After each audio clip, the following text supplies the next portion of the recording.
Hello everyone, welcome back to the channel JEE maths और मैं हूं सोमदत्त गोयल। आज हम डिस्कस करेंगे some typical problems of functions for IIT JEE. तो सिंस आईआईटी जेईई एडवांस और अभी मेंस दोनों ही आने वाले हैं आगे, तो उसको ध्यान में रखते हुए हम फंक्शंस के कुछ अच्छे क्वेश्चंस आज डिस्कस करने वाले हैं। तो हम ट्राई करेंगे 7-8 क्वेश्चन आज फंक्शंस के हम कुछ अच्छे लेवल के डिस्कस करें, ताकि आपके सारे कंसेप्ट एक बार रिवाइज हो जाएं किस तरह से क्वेश्चंस को सोल्व करना होता है। ठीक है ना। तो अगर आपने चैनल को सब्सक्राइब नहीं किया है तो जल्दी से चैनल को सब्सक्राइब कर लें, ताकि आप हमारे साथ जुड़ जाएं कुछ और ऐसी इंफॉर्मेटिव वीडियोस के लिए। तो बिना टाइम वेस्ट किए चलिए शुरू करते हैं। तो पहला क्वेश्चन है, f is a function from real to real and this is piecewise defined function. x greater than equal to 2 के लिए ब्रांच है 2x plus alpha square, alpha is a constant, while x less than 2 के लिए है alpha x by 2 plus 10. Now this function is on 2, then alpha क्या होगा ये आपको बताना है। ठीक है ना। तो करते हैं स्टार्ट। तो हम इस क्वेश्चन को ग्राफ से सोल्व करने की ट्राई करेंगे। देखो कैसे करेंगे। तो इसके लिए हम सबसे पहले राइट वाली ब्रांच लेते हैं, x 2 हो गया। तो x 2 या 2 से बड़ा हो तो फंक्शन क्या है, तो इस ब्रांच के इसके लिए जो फंक्शन दिया गया है वो है y is equal to 2x plus alpha square. Now slope, this is a linear function and slope is 2. इसका मतलब स्ट्रिक्टली इंक्रीजिंग है, ऊपर की तरफ जाएगा अगर स्लोप 2 है तो 2 पे वैल्यू कितनी आएगी, तो 2 पे वैल्यू आप देख सकते हो, it is 4 plus alpha square. तो this is 4 plus alpha square. ठीक है ना। यहाँ पे वैल्यू है 4 plus alpha square और ऐसे बढ़ता हुआ चला गया, दो स्लोप है इसकी। तो ये जो पॉइंट पे वैल्यू है वो है 4 plus alpha square। ठीक है। अब ऑन टू होना या ना होना डिपेंड करता है कि इसकी रेंज होनी चाहिए रियल नंबर। तो रेंज रियल नंबर तब होगी ओवरऑल फंक्शन की जब उसकी जो उसका ग्राफ है ना वो ऊपर से नीचे तक आप कभी भी देखो तो कोई ना कोई ब्रांच आपको मिले। ठीक है। तो देखो 4 plus alpha square से ऊपर इंफिनिटी तक चला गया। क्वेश्चन है नीचे का पोर्शन है ना वो इसको कवर करना पड़ेगा। ठीक है। तो यहाँ पे देखो मैं केस बना रहा हूँ। तो पहला केस मैं ले रहा हूँ केस 1, अगर अल्फा नेगेटिव हुआ तो क्या होगा। तो देखो यहाँ पे इस केस को हम आराम से बड़े देख के कर देंगे। अल्फा इज नेगेटिव तो this is a linear function, y is equal to alpha by 2 is a constant into x plus 10। ठीक है ना। इफ अल्फा इज नेगेटिव तो slope is negative, slope negative तो इसका मतलब क्या होगा कि फंक्शन का ग्राफ ऐसे आएगा। भाई ऐसे होगा ना, अगर नेगेटिव स्लोप हो तो ऐसी लाइन बनती है। ठीक है ना। अब 2 पे जो वैल्यू आनी है वो आनी है 10 प्लस अल्फा। 2 पे वैल्यू आएगी नहीं, यहाँ पे ओपन रहेगा। ठीक है ना। 2 पे तो वैल्यू है लेकिन इसके अराउंड आ जाएगा 10 प्लस अल्फा। इसका मतलब ये अगर लिया तो ग्राफ ऐसे गिरता हुआ आएगा और यहाँ पे कहीं रुक जाएगा या हो सकता है ऊपर रुक जाए। लेकिन एक चीज वो सबसे इंपॉर्टेंट है कि इसकी जो मिनिमम वैल्यू एक तरह से 10 प्लस अल्फा से जस्ट बड़ा रहेगा ये फंक्शन। तो क्या ये सारे रियल नंबर नीचे की तरफ कवर कर लेगा? नहीं कर पाएगा। भाई कहीं ना कहीं रुक जाएगा ना। इसका ग्राफ हो सकता है ऐसा आए, हो सकता है ऐसा आए, हो सकता है ऐसा आए, किसी तरह से मतलब आपको मिल सकता है। अल्फा मतलब हमें नहीं पता अल्फा क्या है, अल्फा नेगेटिव है तो उसके हिसाब से इसका ग्राफ इस तरह का मिलेगा, अल्फा प्लस 10 पे जाके रुकेगा। ठीक है ना। तो ये कहीं ना कहीं तो रुकेगा ना, तो नीचे की चीजें तो रह जाएंगी। तो इसका मतलब क्या हुआ, इफ अल्फा इज नेगेटिव तो ये फंक्शन सब्जेक्टिव नहीं हो सकता। ठीक है। आगे चलते हैं। अल्फा 0 पे तो मतलब ही नहीं है, क्योंकि अल्फा अगर 0 हुआ तो कांस्टेंट फंक्शन हो जाएगा। तो सेकंड ब्रांच है और वो हमेशा 10 वैल्यू लेगा, ऑलवेज द वैल्यू 10। तो इसका मतलब रेंज हो जाएगी 4 प्लस अल्फा स्क्वायर से इंफिनिटी यूनियन सिंगलटन 10। तो और रियल नंबर फिर से नहीं आए तो इसका मतलब क्या हुआ, केस सेकंड भी ब्रेक हो गया। तो अल्फा इज इक्वल टू 0, यहाँ भी एक भी सॉल्यूशन नहीं है, यहाँ भी सब्जेक्टिव हो ही नहीं सकता ना। तो फाइनल केस हमारा आया third case and this is alpha. इसको मतलब जो भी होना है ना वो अल्फा 0 से बड़े के लिए होना है। ठीक है ना। अल्फा को मैंने 0 से बड़ा कर दिया। तो अल्फा अगर 0 से बड़ा है तो इसकी स्लोप कैसी है भैया, पॉजिटिव है। पॉजिटिव स्लोप है तो इंक्रीज करेगा। ठीक है ना। अब देखने की चीज ये है कि ये जो ब्रांच है ना, इधर वाली ब्रांच ये है y is equal to alpha by 2x plus 10। अब ये माइनस इंफिनिटी पे माइनस इंफिनिटी होगा तो यहाँ से बढ़ता हुआ आएगा। तो नीचे की वैल्यूज की कोई टेंशन नहीं है, ये आके रुकेगा कहाँ, तो ये आके रुकेगा 10 प्लस अल्फा पे। ठीक है ना। तो देखो मैं दो चीज समझाने की ट्राई करता हूँ। मान लो एक केस तो हो सकता है कि ये 10 प्लस अल्फा है ना ये इससे छोटा हो, और एक केस हो सकता है कि 10 प्लस अल्फा इससे बड़ा हो। ये सोचना है बस आपको, या इक्वल भी हो सकता है वो देखेंगे हम। तो अगर 10 प्लस अल्फा मान लो अगर इसका ग्राफ ये है, अल्फा मैंने इस तरह से लिया है कि जो फंक्शन उसका ग्राफ ये आया है तो इसकी रेंज में जो ब्रेक आ रहा है ये पोर्शन है रेंज का पार्टिसिपेट, इसको ये रेंज में पार्टिसिपेट नहीं कर रहा तो इसका फंक्शन सब्जेक्टिव नहीं है। तो आपको ये इंश्योर करना पड़ेगा कि जो 2 पे वैल्यू आ रही है कितनी आ रही है, 10 प्लस अल्फा को टाइम्स कर रहा है ना, ये इससे क्या है या तो बड़ी आए या इक्वल आए। इक्वल में काम चल जाएगा क्योंकि कंटिन्यूटी बन जाएगा। तो तो यहाँ से आप क्या कहोगे, तो for F X to be surjective, तो अगर इसको सर्जेक्टिव करना है आपको तो सिंपल सा काम है कि 10 plus alpha should be greater than equal to 4 plus alpha square. तो यहाँ से आएगा alpha square minus alpha minus 6 less than equal to 0, तो फैक्टराइज करोगे तो आएगा alpha minus 3 alpha plus 2 less than equal to 0। तो आप वेव कर मेथड लगा के आप देख सकते हो -2 एंड 3 पॉजिटिव नेगेटिव पॉजिटिव, तो यहाँ से कह रहा है कि ये आ सकता है, तो अल्फा क्या आ सकता है -2 से 3 इस कंडीशन के लिए। लेकिन पहले से पता है हमें अल्फा नेगेटिव तो है नहीं ना, तो यहाँ पे जनरली गलती क्या करते हैं बच्चे, यही आंसर दे देते हैं, ये नहीं है आंसर, क्योंकि अल्फा नेगेटिव तो हो ही नहीं सकता, अल्फा इज पॉजिटिव, तो इसका मतलब आंसर क्या आएगा 0 से 3 जाएगा, क्योंकि 0 से बड़ा भी होना चाहिए। ठीक है, बाइसेक्टिव अगर बोला होता तो बाइसेक्टिव के लिए आपको इंश्योर करना पड़ेगा कि ये इसके इक्वल आए, क्योंकि अगर इक्वल ऊपर चला गया तो देखो 1 1 नहीं होगा, क्योंकि ये ब्रांच ये सब लाइन इसको दो बार काट रही है। ठीक है ना, तो बाइसेक्टिव करना है तो फिर आपको इसके इक्वल करना पड़ेगा, इक्वल होगा तो वैल्यूज क्या आएंगी, alpha equal to -3 alpha equal to 3 alpha equal to -2 क्यों नहीं ले सकता, क्योंकि नेगेटिव अलाउड नहीं, तो उस टाइम पे अल्फा की एक ही वैल्यू आएगी और that value will be equal to 3। आया भी समझ में। अगले क्वेश्चन पे मूव करते हैं। अब ये ऐसे क्वेश्चन बहुत मतलब इंपॉर्टेंट होते हैं और इजी होते हैं सोल्व करने में, बस थोड़ा सा आपको ध्यान रखना पड़ेगा। क्या है, तो fx एक आपको पॉलिनोमियल फंक्शन दिया है जिसकी डिग्री भी दे रखी है 4, लीडिंग कोएफिशिएंट है 1 और उसके 3 पॉइंट्स पे वैल्यू बता रखी है। जनरली क्या होता है क्वेश्चन में, ऐसे क्वेश्चन में 4 इंफॉर्मेशंस होती हैं जिससे आप पॉलिनोमियल को निकाल सकते हो, लेकिन इसमें 3 ही दी है, तो हमें ऐसा लगेगा कि इंफॉर्मेशन शॉर्ट है, लेकिन जो क्वेश्चन है वो बहुत ही स्पेसिफिक है, इन नंबर्स को बड़े ही ध्यान से चूज किया गया है।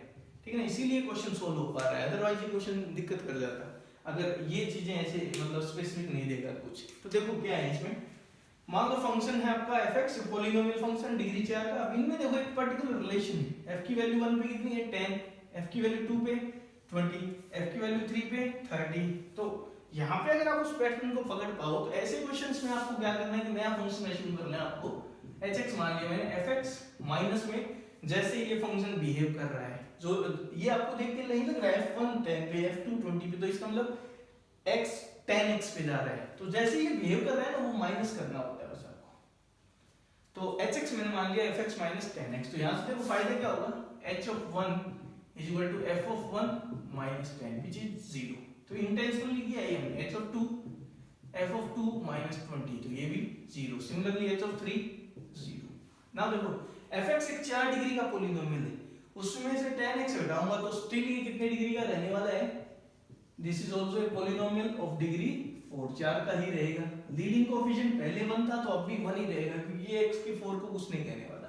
ठीक है ना, तो hx ऐसा कुछ आएगा भाई, तो hx के 3 रूट पता चल गए 1 2 3, तो hx ऐसे मान लेता हूं मैं, x minus alpha x minus 1 x minus 2 x minus 3, तो the fourth root is alpha। Alpha कुछ भी हो सकता है, रियल होगा इतना पता है, 1 2 3 में से रिपीट कर सकता है, हो सकता है कुछ और हो जाए। ठीक है, अब देखो क्वेश्चन क्या पूछा है, f12 plus f of minus 1। मैं कह रहा हूं इनका इंपॉर्टेंस है, देखो आपको दिखेगा भी।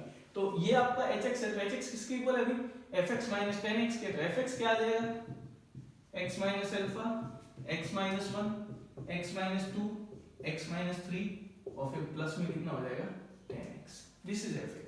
तो अब देखो फाइंड आउट क्या करना है, f of 12 प्लस में f of minus 8 by 10, integer type में पूछा गया था, पूछा मतलब इंटीजर टाइप का क्वेश्चन एक तरह से। तो f of 12 कितना आएगा, 12 minus alpha 12 minus 1 करेंगे तो 11 then 10 and then 9, फिर प्लस में क्या आ गया f of minus 8, तो minus 8 रखो यहाँ पे, तो minus 8 minus alpha minus 9 minus 10 and minus 11 divided by कितना 10, यही है ना।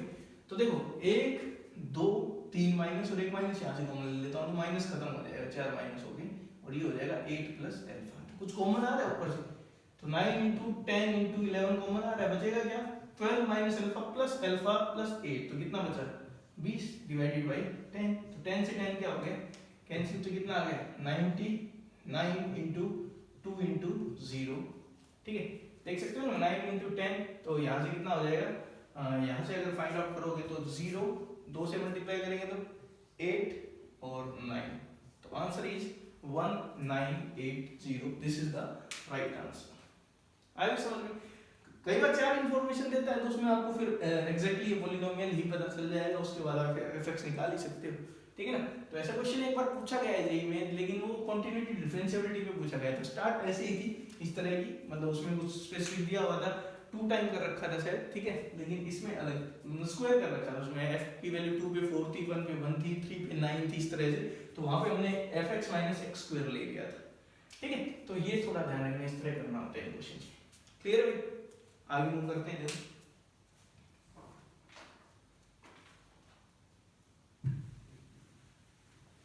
ठीक है, तो कैलकुलेशंस आप देख लेना, शायद मेरे को सही लग रही है। हाँ, एक टर्म हम छोड़ रहे हैं वैसे, जैसे 10x था वो 10x शायद छोड़ दिया, जैसे f(12) था तो f(12) में यहाँ क्या आना चाहिए था, ये f(12) में ये टर्म थी ना, उसके बाद 10x था, 10x कितना आता है 120 आता, ठीक है, प्लस में यहाँ से कितना आता माइनस का 80 आता, समझ रहे हो ना। तो कितना बढ़ना था ऊपर, प्लस का 40 और होना था। तो इसका मतलब फाइनल आंसर थोड़ा सा गड़बड़ है, यहाँ पे प्लस 40 आना था ओवरऑल। तो 10 से कटता तो ये कितना आ जाता 1984 आ जाएगा, 1980 की जगह, ठीक है ना। तो ये थोड़ा सा गड़बड़ है यहाँ पे, क्योंकि अभी देखा था ना आपने fx क्या आया था, तो fx क्या आया था x minus alpha, x minus then 9 था, 1 x माइनस 2 था, देन x माइनस 3 था, फिर प्लस में अलग से कितना आया था 10x, तो ये मिस कर गए थे, ठीक है। तो 10x से यहाँ 120 आएगा, जबकि यहाँ पे माइनस का 80 आएगा, तो उसके एडजस्टमेंट में 4 लोग बढ़ जाएगा, ठीक है। क्लियर, आगे चलते हैं।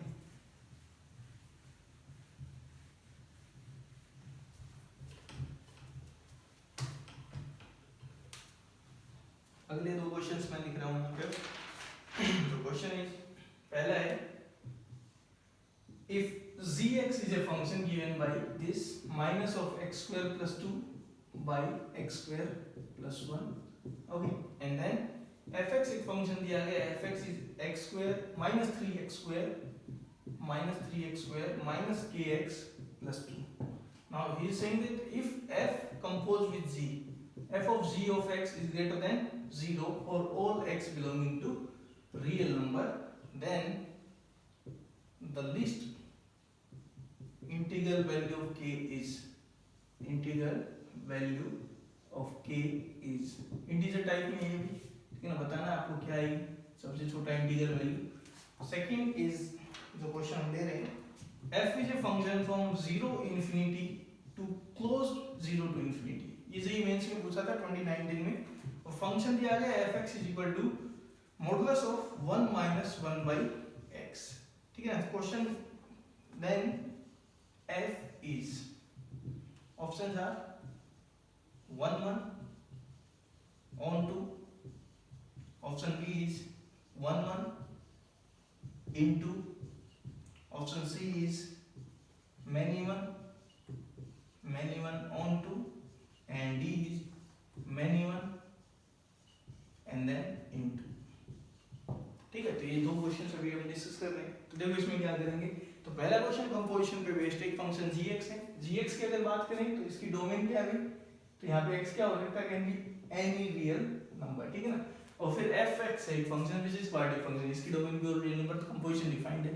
अब f कंपोज विद g है ना, वो हमेशा पॉजिटिव है, तो कह रहा है k क्या होगा। तो सबसे पहले हम इसको एस्टिमेट करते हैं, ये क्या है, क्योंकि f को जो इनपुट मिलनी है ना वो g के थ्रू मिलनी है। तो हम ये देखेंगे कि g कहां से कहां तक वैल्यू ले सकता है, उस वैल्यूज के लिए हम f को कैसा करेंगे, पॉजिटिव करने की ट्राई करेंगे। भाई सिंपल सा आइडिया है, देखो f को जो इनपुट मिलेगी वो g से मिलेगी, तो g की जो आउटपुट आएगी ना वो f के लिए इनपुट का काम करेगी, ठीक है ना। तो g के लिए हम रेंज निकालने की ट्राई करते हैं। तो gx को देखो मैं ऐसे लिख रहा हूं, माइनस बाहर डिवाइड कर दिया, वही 1 plus 1 by x square plus 1, ठीक है। तो इसका ग्राफ बना लेते हैं, आसानी से बन जाएगा। रेंज निकालना चाहो तो, क्योंकि हमें बेसिकली रेंज चाहिए भाई, ठीक है ना, रेंज वैसे निकल सकती है, रेंज निकालना चाहो तो हम सीधा रेंज ही निकाल लेते हैं। तो इसकी वैल्यू बताओ कहां से कहां, तो एक्स स्क्वायर प्लस 1 होता है 1 से लेके इंफिनिटी, मानते, ठीक है ना।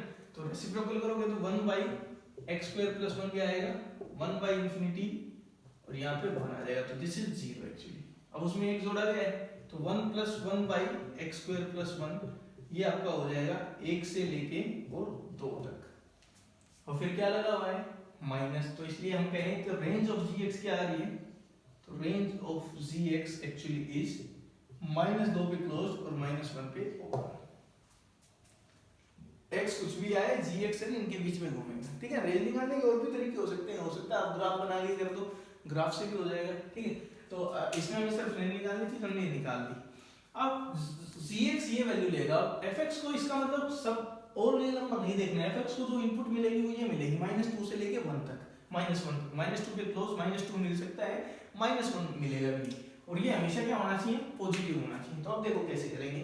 तो fx के बारे में हमें एक आइडिया है कि fx का ग्राफ वो डाउनवर्ड आने वाला है, downward parabola, because this is negative, -3 है ना यहाँ पे, तो -3 है तो डाउनवर्ड आएगा, ठीक है। तो पहले मैं इसकी रेंज यहाँ पे लिख देता हूँ। तो इसकी रेंज क्या है, रेंज आई है -2 से लेके -1 तक। तो देखो अब इसको कैसे करेंगे। तो पहले अब हम देखते हैं ग्राफ क्या आएगा fx का। तो fx का ग्राफ डाउनवर्ड आएगा, ऐसा कुछ आने वाला है।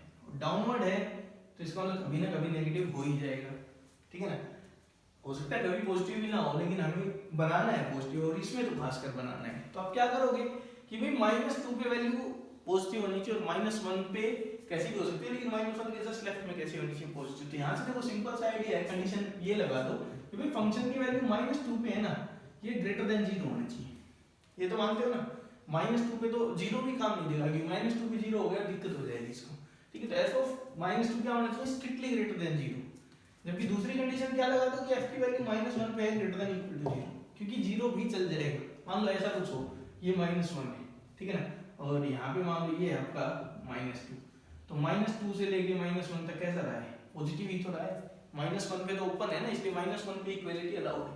अगर मैं ये दो कंडीशन लगा देता हूँ दैट विल बी सफिशिएंट, क्योंकि डाउनवर्ड है, डाउनवर्ड ग्राफ है। अगर -2 पे और -1 पे इनके बीच -2 पे पॉजिटिव कर दो और यहाँ पॉजिटिव कर दो, तो बीच में नेगेटिव थोड़ी हो जाएगा, क्योंकि एक बार नेगेटिव हो गया तो नीचे चला जाता है ग्राफ। तो ये दो कंडीशंस सफिशिएंट रहेंगी। तब की वैल्यू -2 पे देखो क्या है, तो -2 पे आएगा -12 आएगा ना भाई, फिर यहाँ -2 रखेंगे तो +2k देन +2, ठीक है, this should be greater then 0। तो यहाँ से क्या आया, 2k इज ग्रेटर देन, यहाँ से क्या मिलेगा भाई 10, तो k क्या आएगा ग्रेटर देन 5। तो यहाँ से k की वैल्यू क्या आ रही है, 5 से बड़ी आ रही है, ठीक है। दूसरी तरफ से देखें -1 रखो, तो -1 रखोगे क्या आएगा, तो -1 रखने पे देखो क्या वैल्यू मिल रही है आपको, -3x² कितना हो जाएगा, तो it will be -3, okay. Then ये कितना आएगा, -1 रखोगे तो प्लस का k आएगा, ठीक है ना, और उसके बाद प्लस का 2 है, तो ये कितना आ जाएगा यहाँ से ग्रेटर देन इक्वल टू 0। तो यहाँ से देखो ये k क्या आया, ग्रेटर देन इक्वल टू 1 आ रहा है, तो ये मिली दूसरी वैल्यू। तो कह रहा है कि एक तो कह रहा है k किससे बड़ा, 5 से बड़ा, एक क्या कह रहा है k greater than equal to 1। तो उसने क्या पूछी है, लिस्ट इंटीग्रल वैल्यू बताओ। तो दोनों कंडीशंस को सेटिस्फाई कराते हैं भैया। तो देखो एक तो कह रहा है कि 1 या उससे बड़ा ले लो, एक कह रहा है 5 से बड़ा लो, दोनों कंडीशन सेटिस्फाई होना जरूरी है। तो इसका मतलब जो सॉल्यूशन आएगा वो आएगा कि k बिलोंग करेगा 5 से लेके इंफिनिटी 5 पे ऊपर आएगा। तो हम उसने पूछा है कि लिस्ट इंटीग्रल वैल्यू क्या आएगी, तो लिस्ट इंटीग्रल वैल्यू क्या आ जाएगी यहाँ पे, तो k की लिस्ट इंटीग्रल वैल्यू क्या आ जाएगी 6। तो right answer is 6 is the right answer for this question. आया समझ में, ठीक है ना। आगे चलते हैं नेक्स्ट क्वेश्चन पे। तो ये भी अच्छा क्वेश्चन था। इसमें देखो पहले हमने gx की रेंज निकाली है, फिर उस रेंज का यूज करके fx पे कमेंट किए, ठीक है। नेक्स्ट देखो ये मेंस में पूछा गया था, अच्छा क्वेश्चन, इसलिए हम इसको डिस्कस कर रहे हैं यार। तो हम इसको ग्राफिकल तरीके से डिस्कस करेंगे, बहुत से तरीके हो सकते हैं 1 1 1 2, लेकिन ग्राफिकली देखेंगे 2 लाइन में क्वेश्चन सोल्व हो जाएगा आपका। कैसे भाई, f की डोमेन दी है 0 से इंफिनिटी ओपन, तो इसको दिक्कत 0 पे होनी थी, 0 उसने दिया नहीं है, तो कोई दिक्कत नहीं, फंक्शन इज डिफाइंड। तो हमें देखना है 1 1 है, 1 2 है क्या है। तो फंक्शन क्या है fx, तो fx is modulus of 1 - 1 by x2। तो हम ट्रांसफॉर्मेशंस लगाएंगे। अगर 1 1 1 2 पूछ रहा है तो ग्राफ अगर बन गया तो उससे आसान तो कुछ हो ही नहीं सकता। तो देखो एक एक करके हम करते हैं। सबसे पहले ट्रांसफॉर्मेशन लगाएंगे। तो सबसे पहले मैं ग्राफ खींच रहा हूं y = 1 by x। तो y = 1 by x का ग्राफ क्या आता, ऐसे आता ना, क्लियर है। y = 1 by x का, जब x 0 से बड़ा है तो उधर का ही खींचेंगे बस, ठीक है भाई। अब उसने क्या कर दिया, तो ये किसका ग्राफ है, y = 1 by x। अब उसने कर दिया माइनस लगा दिया। तो माइनस लगाने से क्या होता है, ग्राफ x एक्सिस में इमेज आ जाती है, तो ये ब्रांच हटेगी यहां से और ये ग्राफ आ जाएगा ऐसे, ठीक है। This is y = -1 by x। अब अब उसने एक जोड़ दिया, तो एक जोड़ने से ग्राफ एक से लिफ्ट हो जाता है। तो देखो ये जीरो पे टेंड्स कर रहा था ना, तो इंफिनिटी, जब आप इंफिनिटी जा रहे थे जीरो पे जा रहा था, अब ये लिफ्ट हो जाएगा एक से और ये वन को टेंड्स करेगा, तो ये ऐसे कुछ हो जाएगा। This is the line y is equal to 1, तो उसका ग्राफ क्या आएगा भाई, तो ग्राफ कुछ ऐसे आने वाला है आपकी बार,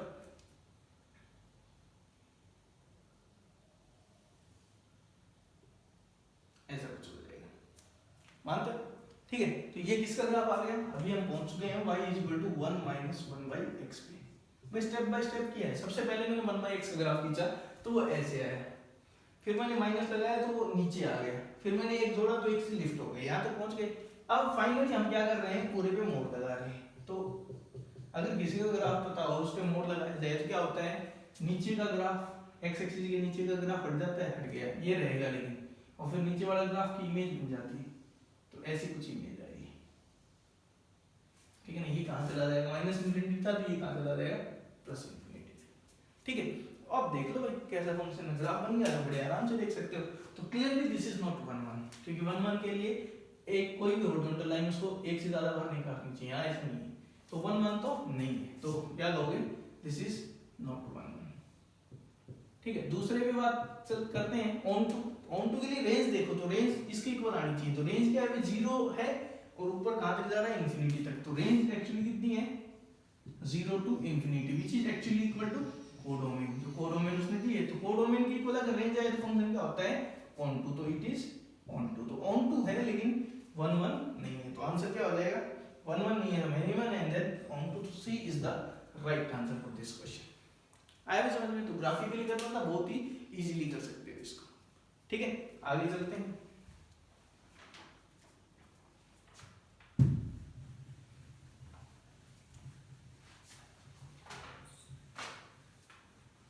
अगले दो क्वेश्चन देखते हैं।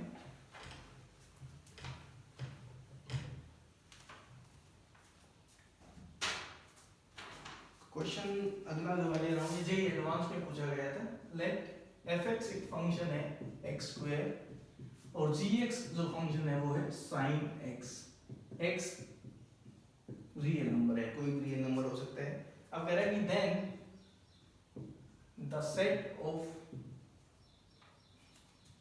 ऑल x, सारे x बताने हैं, सेटिस्फाइंग द इक्वेशन, इक्वेशन है भी f compose with g compose with g compose with f applied over x is equal to g compose with g compose with f applied over x, ठीक है ना। यहाँ पे compositions का usual meaning है, तो इसको सेटिस्फाई करने वाले जो x की वैल्यूज उनका सेट बताना आपको। Options are plus minus square root of n pi, n is a whole number, plus minus square root of n pi, n is a natural number, C pi by 2 plus 2n pi, n is an integer, and D में है 2n pi, n is an integer, ठीक है।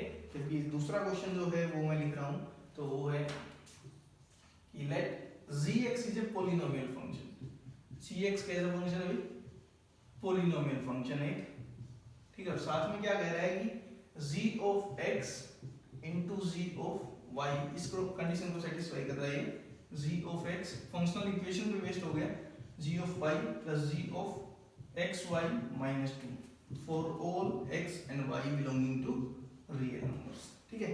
साथ में additional information है, if g at 2 is equal to 9 then find g at 5, ये भी integer type है, ठीक है ना। तो इसको कैसे करेंगे, ये सिंगल करेक्ट में दिया गया था ये क्वेश्चन, ठीक है। तो आपको बेस्ट आंसर चूज करना है, तो देखो कैसे करेंगे। सबसे पहले क्वेश्चन पे चलते हैं। fx क्या है अभी, x स्क्वायर पोलिनोमियल फंक्शन है क्वाड्रेटिक, और gx क्या है sin x, ठीक है। अब देखो यहाँ पे समझने की चीज क्या है कि यहाँ पे 4 बार कंपोज कर रखा है, 4 फंक्शन के यहाँ पे 3 बार, ठीक है। तो यहाँ पे आपको एक चीज पकड़नी पड़ेगी और वो है रिपीटेशन। ये चीज देखो आप, ये फंक्शन है और यही फंक्शन यहाँ फिर से आ रखा है, तो हम इस फंक्शन को hx मान लेते हैं। तो मैं अपने आप से मान लेता हूँ let hx is equal to g of f applied over x, तो इससे आपको मिलेगा f of hx is equal to कितना, hx, बताओ है या नहीं, सही है ना। तो इसको मैं ऐसे लिख दूं भाई f of H X is equal to H X. अब भाई f को कुछ भी देखो कंपोजिशन में कोई दिक्कत नहीं है, इन दोनों के डोमेन ऑर्डिनरी नंबर, तो कितने बार कंपोज कर दो कोई दिक्कत नहीं आएगी, ठीक है ना।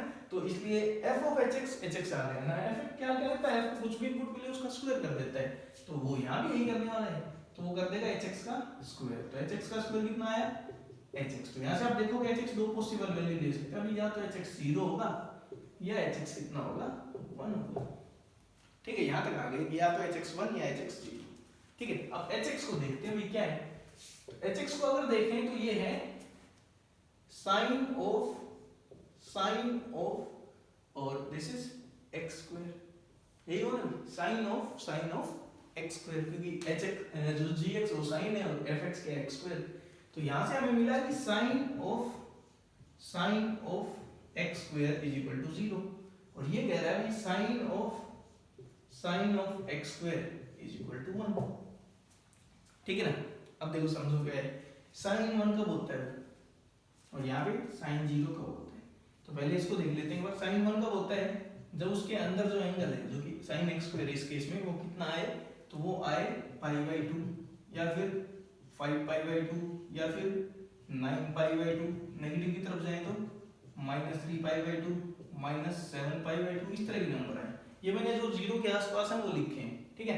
अब साइन किसी भी चीज के ऊपर अप्लाई होता है ना, तो साइन की जो आउटपुट आती है वो आती है -1 से लेके 1 के बीच में, ठीक है।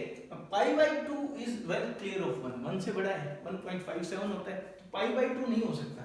5π/2 9π/2 तो और भी बड़े हो गए, लेफ्ट की तरफ आओ तो -1 तक जा सकते थे, लेकिन -3π/2 है काफी बड़ा नंबर, मतलब काफी छोटा नंबर इस तरफ, ठीक है। तो आप बात करोगे तो इसका मतलब ये पॉसिबिलिटीज नहीं है, साइन ऑफ एक्स स्क्वायर ये कभी हो ही नहीं सकता, क्योंकि साइन ऑफ एक्स स्क्वायर होना था -1 से 1 के बीच में, तो इसका मतलब इस ब्रांच से आपको कोई भी सॉल्यूशन नहीं मिलेगा, ठीक है। यहाँ पे देखो sine of something is equal to 0, तो दैट समथिंग मतलब जो एंगल था वो क्या हो सकता है, तो क्या आना चाहिए n पाई होना चाहिए, पाई का मल्टीपल होना चाहिए। अब वही बात है, क्या क्या देखो 0 फिर पाई प्लस माइनस फिर plus minus 2 pi and so on.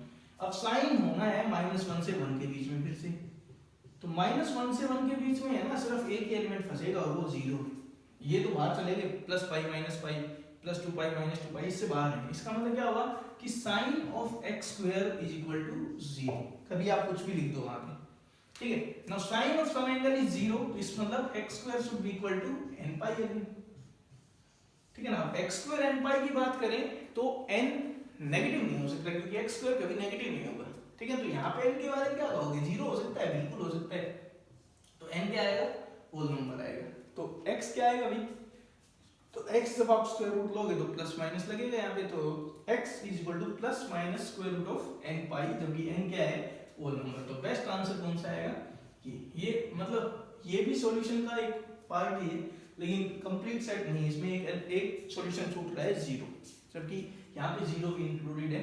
So right answer is A, clear, ठीक है। आगे हम करते हैं gx के बारे में। बताया गया है कि gx एक पॉलिनोमियल फंक्शन है, और इसमें क्या कह रहा है कि पॉलिनोमियल फंक्शन होने के साथ साथ एक पर्टिकुलर कंडीशन को सेटिस्फाई कर रहा है, और कंडीशन क्या है g of x into g of y is equal to कितना दिया अभी gx plus gy plus g of xy और -2। तो फंक्शनल इक्वेशन तो आपको एक स्पेसिफिक तरीके से इसको अरेंज करना होगा। तो इसमें देखो क्या है g of x into g of y, gx है, gy है, g of xy है। तो यहाँ पे हम ऐसा नहीं है कि x को कुछ रख दिया y को कुछ रख दिया, वहां से ट्राई करें, क्योंकि पॉलिनोमियल फंक्शन है, एग्जैक्ट पॉलिनोमियल के लिए दिक्कत आएगी ऐसे में।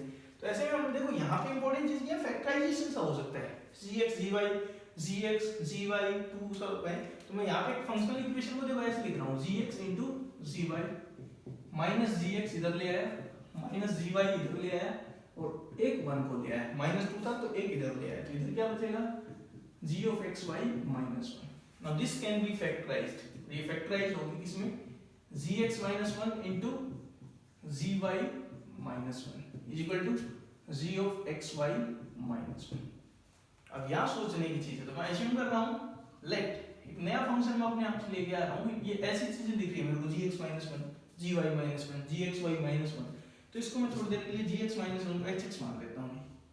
तो ये क्या है मेरे लिए this is hx. Now gx is a polynomial तो hx is also polynomial, one लगाया उसने इनटू में hy is equal to h of xy.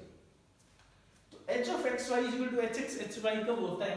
तो ये तो जनरल सी कंडीशन है, और ये पॉलिनोमियल फंक्शन कॉन्टिन्यूअस वगैरह सब है, तो यहाँ पे इसका मतलब hx क्या होना पड़ेगा? x की पावर n टाइप का होगा. अगर h of xy is equal to hx hy आता है तो क्या होता है फंक्शन? x की पावर n टाइप. पॉलिनोमियल का भी एक पार्ट, मतलब जस्ट एक टर्म पॉलिनोमियल में. तो नाउ hx अगर x की पावर n है तो hx किसको माना है मैंने? gx minus 1 is equal to x की पावर n. तो gx क्या हो गया? तो gx आया x की पावर n प्लस 1. अब n निकालने के लिए एक इंफॉर्मेशन दी है, g की वैल्यू 2 पे कितनी है? 9. तो नाउ g की वैल्यू 2 पे जब आप लोगे तो आएगा 2 की पावर n प्लस 1, और ये 9 दिया है. तो यहाँ से ऑब्जर्वेशन से दिख रहा है n इज इक्वल टू 3. तो n 3 आया तो gx आ गया. gx कितना आया? x cube plus 1. तो g की वैल्यू 5 पे मांग रहा है, तो 5 का क्यूब 125 प्लस 1 हो जाएगा, तो 126 इज द राइट आंसर. तो यहाँ पे वैल्यू पूछी है तो आंसर इज 126. आया समझ में? क्लियर है? तो लास्ट के दो क्वेश्चन हम डिस्कस कर रहे हैं. तो देखो क्या है क्वेश्चन लास्ट के दो.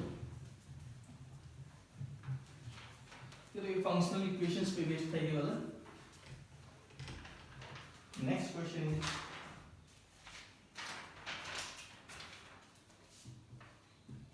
पहला है कि let f is a function from a to a where a जो सेट है ना वो क्या है? 1 से लेके 5 तक एलिमेंट्स हैं उसमें, नेचुरल नंबर्स. ठीक है ना? और this is an into function. जो f है ना इनटू फंक्शन है सच दैट कंडीशन लगी हुई है कि f of i is not equal to i for i is equal to 1 2 3 4 5. भाई इनटू फंक्शन है मतलब ऑन टू नहीं है, लेकिन कंडीशन है कि f ऑफ i i नहीं होगा. जैसे 1 1 पे नहीं जाएगा, कभी भी 2 2 पे नहीं जाएगा, इस तरह से. ठीक है ना? तो क्वेश्चन पूछा है the number of such functions कितने होंगे? Number of such functions. Options दिए हुए हैं. Options are 1024, option B is 904, option C is 980 and option D is none of this. ठीक है? जबकि लास्ट क्वेश्चन जो होगा वो ये है कि लेट fx एक फंक्शन दिया हुआ है, तो ये भी काफी अच्छा क्वेश्चन है. x cube minus 3x plus 1. x can be any real number. ठीक है ना? तो क्वेश्चन पूछा है find the number of different real roots of the equation f compose with f is equal to 0. इस इक्वेशन के कितने रूट आएंगे? ये इंटीजर टाइप में. ठीक है ना? तो ये दो क्वेश्चन हम डिस्कस करते हैं अभी हम. Final 2 questions of this lecture. तो फर्स्ट में क्या है? अभी काउंटिंग करनी है आपको. ठीक है? तो यहाँ पे देखो हम क्या करेंगे, a से a पे आपको फंक्शन चाहिए. a पे 5 एलिमेंट हैं और वही यहाँ पे a से a पे आपको फंक्शन चाहिए 1 2 3 4 5. ऐसे 1 2 3 4 5. तो आपको पहली बात तो इनटू चाहिए और दूसरी बात i पे नहीं जाना चाहिए, ऐसे फंक्शन चाहिए. तो हम देखो इसमें सोचने के बहुत तरीके हो सकते हैं. मोस्ट ऑफ द तरीकों जो वेज है ना उनमें आप फंसोगे, मतलब आप सही तरीके से नहीं गए. तो इसमें हम क्या करने वाले हैं, पहले हम वो फंक्शन फाइंड आउट करेंगे जब f ऑफ i के इक्वल नहीं है. Total functions into onto सब आएगा उसमें. ठीक है ना? तो पहले हम क्या कर रहे हैं, all such functions, all the functions f from a to a such that f of i is not equal to i. तो मैं कोई कंडीशन नहीं लगा रहा हूँ कि 1 1 है या नहीं है, ऑन टू है या नहीं है, कुछ भी कंडीशन नहीं लगा रहा हूँ. मैं सिर्फ ये कह रहा हूँ कि जो फंक्शन है ना वो क्या है यहाँ पे कि f of i के इक्वल नहीं है अभी. ठीक है? तो चलो करते हैं शुरू. कितने बनेंगे बताओ. तो सबसे पहले 1 के पास कितने ऑप्शन भी, तो 1 1 पे नहीं जाना चाहिए, तो बाकी कहीं भी जा सकता है. तो 1 के पास 4 ऑप्शंस. फिर 2 के पास तो 2 2 पे नहीं जाना चाहिए, बाकी कहीं जा सकता है. तो सबके पास आप देखोगे ऐसे 4 ऑप्शन है. तो 4 की पावर 5 तो it means 2 raised to power 10. तो ये कितना होता है 1024. तो टोटल जो फंक्शंस हैं, वैसे ओवरऑल फंक्शन देखोगे तो 5 की पावर 5 है, लेकिन वो फंक्शन जब f ऑफ i के इक्वल नहीं है कभी भी, तो वो 1024 है. अब इनमें से 1024 जो फंक्शन है, इनमें से कुछ फंक्शंस ऐसे होंगे, देखो एक चीज और देखो, 5 एलिमेंट यहाँ पे 5 एलिमेंट यहाँ पे, ठीक है ना, उसने पूछा है इनटू, ठीक है, ऑन टू अगर मैं निकाल दूं इनमें से, ये जो फंक्शन बने हैं इनमें से ऑन टू कितने हैं अगर मैं ये बता दूं आपको तो बच गए वो इनटू। तो इनमें से देखो दो तरह के फंक्शन होंगे, कुछ होंगे इनटू और कुछ होंगे ऑन टू। अब इनटू के लिए तो दिक्कत आएगी नहीं, इनटू तो निकालना है, लेकिन ऑन टू को सोच सकते हैं। तो हम क्या करेंगे, ए से ए पे ऑन टू फंक्शंस निकालेंगे so that f of i is not equal to i। अब ये रिलेट करो कहां होगी, इसकी एनालॉजी बनेगी। आपको फंक्शन चाहिए यहां से यहां तक ऑन टू होना चाहिए, इसका मतलब क्या होगा, पांचों जगह अलग-अलग, पांचों चीजें अलग-अलग जगह पे जाएंगी और सच दैट कोई भी एलिमेंट खुद की मतलब सेम उस पे नहीं जाना चाहिए, 1 1 पे 2 2 पे। तो आप इसको डीअरेंजमेंट से नहीं सोच सकते कि भाई यहाँ पे 5 लेटर्स हैं और यहाँ पे ये 5 एनवेलप्स हैं और ये इनके एड्रेस एनवेलप में 1 1 का है, 2 2 का है, 3 3 का, 4 4 का, 5 5 का। तो मैं कह रहा हूँ कि इन 5 लेटर्स को इन 5 एनवेलप में डालो, एक में एक जाना चाहिए सच दैट कोई भी अपने एड्रेस में ना जाए, ठीक है ना। तो उनको क्या बोलते थे हम, D5। तो इसका मतलब क्या होगा कि इनमें से जो ऑन टू फंक्शंस होंगे that will be given by D5। और D5 क्या होता है, 5 factorial into 1 minus 1 by 1 factorial plus 1 by 2 minus 1 by 3 plus 1 by 4 और minus 1 by 5 फैक्टोरियल। तो देखो क्या आएगा, 1 से 1 कट गया, तो 120 को 2 से डिवाइड करो तो कितना आएगा, 60, ठीक है। 60 माइनस 6 से करोगे तो 20 आएगा, फिर 5 आएगा, 24 से करोगे तो माइनस में 1 आएगा। तो ये हो गया 65 माइनस 21 इट इज 44। तो 1024 फंक्शन ऐसे हैं जब f of i i के इक्वल नहीं है, उनमें से 44 फंक्शन ऐसे हैं जो ऑन टू हैं। तो बच गए वो इनटू, तो बच गए कितने भाई, 1024 थे टोटल, उसमें से 44 हमने माइनस कर दिए, तो answer is 980 is the right answer. तो कितने फंक्शंस इनटू होंगे, 980 फंक्शंस यहाँ पे इनटू होंगे, ठीक है। तो ये अप्रोच सबसे सही रहेगी यहाँ पे। तो यहाँ पे रीअरेंजमेंट की एनालॉजी लगी है वो आपको समझ में आनी चाहिए, ठीक है। तो लास्ट क्वेश्चन अब हम डिस्कस कर रहे हैं आज का, एक क्यूबिक पॉलिनोमियल है, उसको उसी के साथ कंपोज करके फिर रूट्स पूछ रहे हैं। देखो इसको कैसे करेंगे, तो ग्राफिकली सोचना पड़ेगा इसमें थोड़ा सा, बहुत ही अच्छा क्वेश्चन है, समझना इसको अच्छे से। सबसे पहले मैं क्या कर रहा हूँ, इसका एस्टिमेशन कर रहा हूँ, पहला जो fx है इसका ग्राफ क्या आएगा। तो मैंने fx को ले लिया, fx क्या है अभी, x cube minus 3x plus 1। तो f डैश x देखो क्या है, it will B 3x square minus 3, क्योंकि इसका ग्राफ बनाना चाहता हूँ मैं, जैसा आएगा तो 3 कॉमन आ गया, it is x square minus 1। Critical points are plus minus 1, ठीक है ना। क्रिटिकल पॉइंट क्या आएंगे, critical points are x is equal to plus minus 1। तो इसका ग्राफ देखो ऐसा कुछ आएगा, this is minus 1, this is plus 1, this is 0 बीच में वाला। अब ये भी देख सकते हो आप कि माइनस 1 के इधर इंक्रीज करेगा क्योंकि वहां पे पॉजिटिव है, इसके बीच में नेगेटिव आएगा डेरिवेटिव, इसके बीच आगे पॉजिटिव आएगा। तो पहले इंक्रीज फिर डिक्रीज फिर इंक्रीज, जीरो का रूल नहीं है इंक्रीजिंग डिक्रीजिंग में।